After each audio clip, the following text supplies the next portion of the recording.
Happyland ang tawag sa lugar na ito, isa sa mga barangay sa Tondo.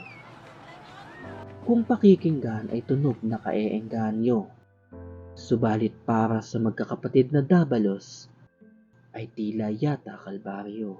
Dahil sa likod ng kasiyasiyang ngalan ng kanilang lugar, kabaligtaran naman ang nararamdaman ng kanilang sikmurang kumakalap.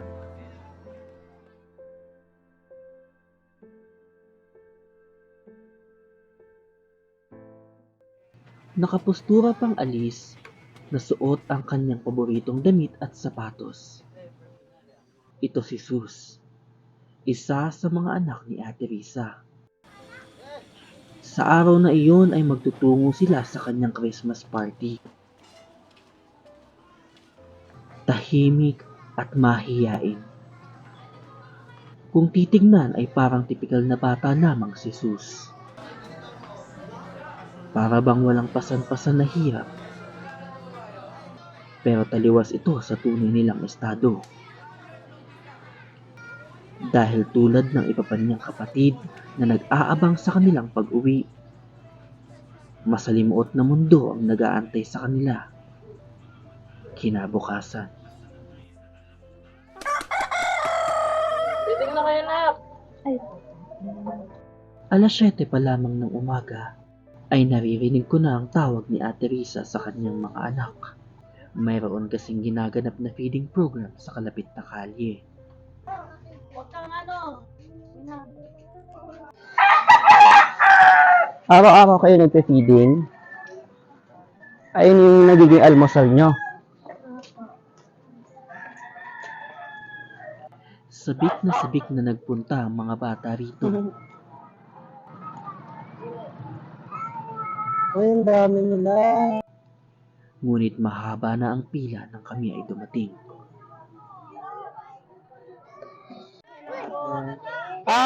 Araw-araw po ba ang nagaganap yung feeding program dito? Ano po kami ang pili ng Webes hanggang Sunday? Almusal lang po yun, hindi po kasama yung tanghali. Ano po yung usually binibigay ng feeding program? Like yung ulam po, ano pong ulam mga binibigay? Kadalasan ano po, vegetable, tapos chicken. Every Wednesday.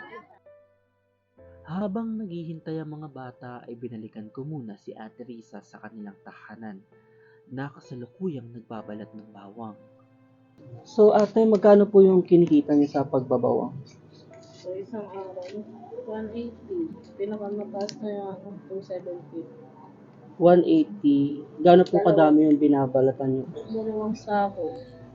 Pag minsan, pag maraming bagsak, 3 sako, 270. 180, nagkakasya naman po ba yun sa pang-araw-araw niyo?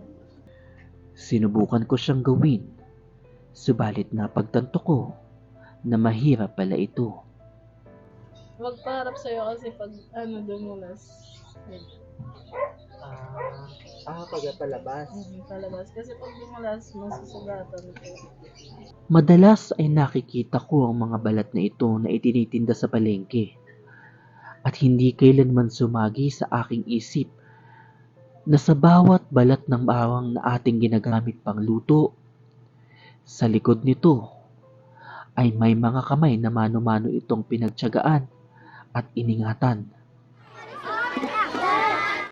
Binalikan ko ang mga bata pagkatapos namin makapagkwentuhan ni Ate Risa, ngunit hindi pa rin umuusad ang pila. Ano oras kayo nandito? So alas 9 na 3 oras na sila nag-aantay dito.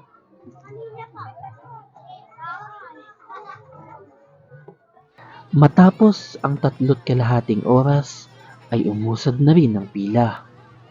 Sa wakas, makakakain na rin ang mga paslit. Pero mukhang hindi umaayon ang tadhana para sa magkakapatid dahil sa isang iglap, ang almusal na kanilang inaasam-asam naging bato pa. Ano pakiramdam mo nung hindi kayo naabutan ng feeding program? Ano po, Madalas bang nangyayari sa inyo yan? ako, Hindi ka ba nahihirapan kapag kunyari nagbabawang si mama, ikaw yung nag-aalaga sa mga kapatid mo? Gusto mo silang inaalagaan. Ano pangarap mo para sa mga kapatid mo? tatrabaho sila, tutulungan mo sila. Dumating na rin si Ate Risa at agad pumila.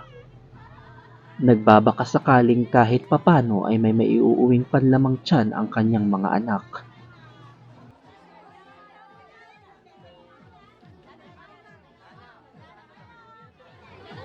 At maya-maya pa ay may dala ng isang perasong kumot at 1 kilong bigas si Ate Risa.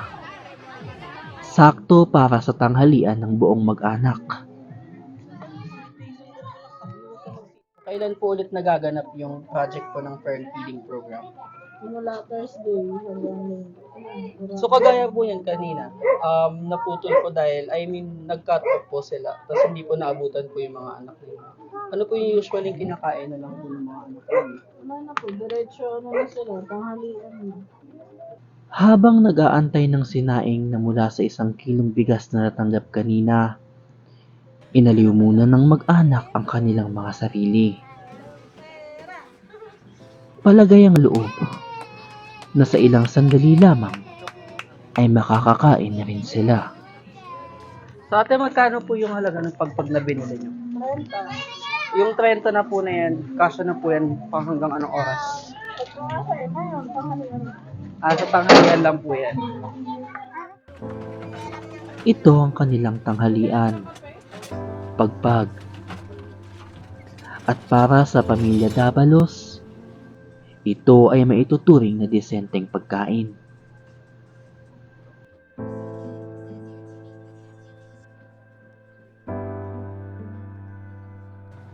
Dito nagmumula ang pagpag. Mga tira-tirang pagkain na galing sa iba't ibang fast food chain. Pinupulot, iniipon, iniinit at binibentang muli. Nandito po ako ngayon sa kadalasang binibilhan nila Ate Risa ng pagpag at susubukan natin kung ano nga ba ang lasa nito. Hello po ate, pwede po makabili? Magkano po ito? 20. Anong luto po ito? Masyado. Mechado. So ito yung pagpag ngayon. Ang luto ngayon ng pagpag is mechado. Pero usually ang niluluto daw dito is adobo or prito. Or minsan inasal. So titikman natin siya.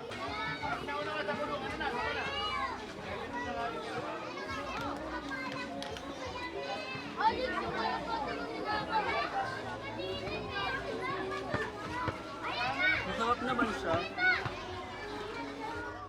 Inaamin ko, may pangamba sa aking dibdib habang nilalasahan ng pagpag. Hindi ito ang aking nakasanayan at bago ito sa aking paningin.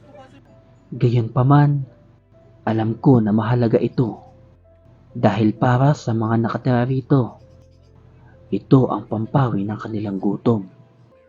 Kanina, anong kinain mo? Pagpag? Masarap ba yung pagpag? Okay lang sa'yo na araw-araw yun yung kinakain mo. Generally, syempre, alam natin yung mga risk na makukuha natin sa mga pagkain na hindi properly and hygienically prepared. Madami dyan foodborne illnesses, lalo na sa kanila, sila ay nasa vulnerable sector pa ng community. So pag sinabi natin vulnerable, sila yung mabilis maapektuhan, sila yung mga mahihina ang immune system. So of course, I am strongly against eating po ng pagpag.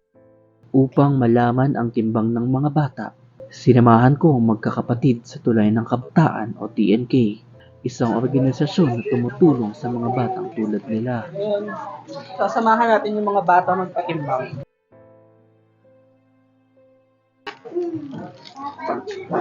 So yung case po ng magkakapatid, second degree lahat. Opo, lahat po sila malnourished. Yung ate at yung kuya ay second degree, yung bunso at yung pangalawa sa bunso ay first degree. Pag first degree po, Ayun pa yung madaling mahila para normal living kami. Hindi nila need milk and egg every day. Pag first degree lang. Pero pag second, third, kailangan na nila araw-araw ng milk and egg, vitamins. lahat po sila sakop ng feeding program ng Tulay ng Kabataan. Since nag-operate po ang Tulay ng Kabataan dito po sa GK 2016, kasali na po sila. Lahat po sila. Yung si Nexi lang po at saka si Nexus. Yung pangatlo at yung pangalawa po ay 2020 lang po. Si Nixie na 9 na taong gulang ay may timbang lamang na 16.2 kilograms, higit na mas mababa sa 29 kilograms. Si Nexus na 8 taong gulang ay may timbang na 17.9 kilograms, mababa ng 8 kilo para sa kanyang edad. Si Sus naman ay may timbang na 16.2 kilograms, kulang ng 4 na kilo para sa kanyang edad. Samantalang si Sayon, 1 taong gulang ay bumibigat lamang ng 7.2 kilograms. Si Nixie, Nexus at Sus ay katumbas lamang ng timbang ng isang preschooler o 4 na taong gulang, habang si Sayon ay katimbang lamang ng 4 na buwang gulang na sanggol. Sa makatuwid, ang magkakapatid na Dabalos ay kabilang sa underweight classification, kung saan ang kanilang timbang ay hindi akma sa kanilang edad at tangkad. General public, when we say malnutrition, akala nila ang ibig sabihin nito ay mapapayat lang na bata. Pero pag sinearch natin at pinag-aralan mabuti ang malnutrition, ito ay yung pwedeng excess or kulang or imbalance. So pag sinabi nating malnutrition, pwedeng tatlo. So under, over, nutrition at saka imbalance. So ngayon, base sa case natin ngayon na 4 na bata, ito ay, ang pag-uusapan natin ay undernutrition. Hindi lamang ang magkakapatid na Dabalos ang nakakaranas ng suliraning ito. Ayon sa UNICEF, bawat araw ay mayroong 75 batang Pilipino ang namamatay dahil sa malalang suliranin sa nutrisyon. Ang suliraning ito ay halos 3 dekada ng kinakaharap ng bansa, subalit hanggang ngayon ay hindi pa rin nabibigyan ng anggaran at konkretong solusyon. Sa datos ng World Bank, 29% ng mga bata na mababa sa edad 5 ang nakakaranas ng stunting growth o pagiging maliit para sa kanilang edad. Panglima naman ang Pilipinas sa East Asia at Pacific region at ika-10 sa buong mundo na may pinakamataas na paglaganap ng stunting. So, base po sa data nyo po, marami po bang malnourished na bata sa Happyland? Actually, katatapos lang ng ma-identify yung mga malnourished na last month.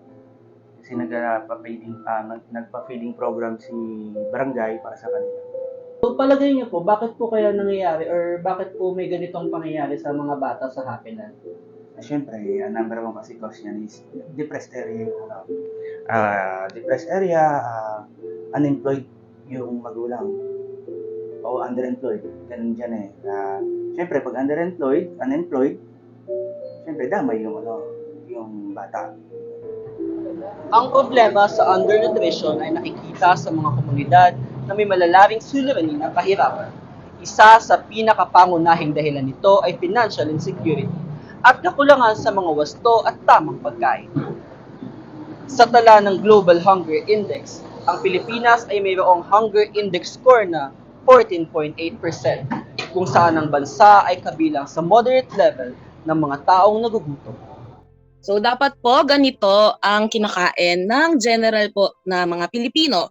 Ito po ay ang tinatawag na Pinggang Pinoy na dinevelop ng DOST FNRI, kung saan po every meal dapat meron tayong carbohydrates, protein, tapos nandito na din po yung fat, and of course, andito po ang ating sources ng vitamins and minerals. Dumidilim na, hudyat na magkagabi na naman. Isang kalbaryo muli para sa pamilya na maghahanap kung saan hahagilap ng makakain. Dahil katulad ng bukas, ang kanilang hapunan ay wala ring kasiguraduhan. Pag lumaki ka, anong pangarap mo paglaki mo? Doktor. Ano po makatulong po sa panganganak ko. Paglaki mo, anong gusto mong paglaki?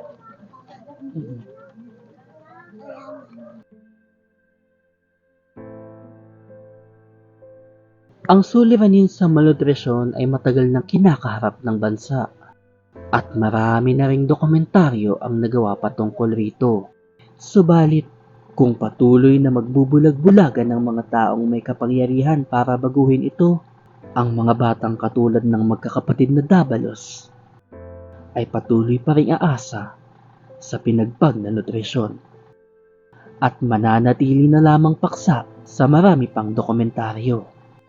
Ako si Nico Ignacio para sa dokumentaryong nakapagpapabago.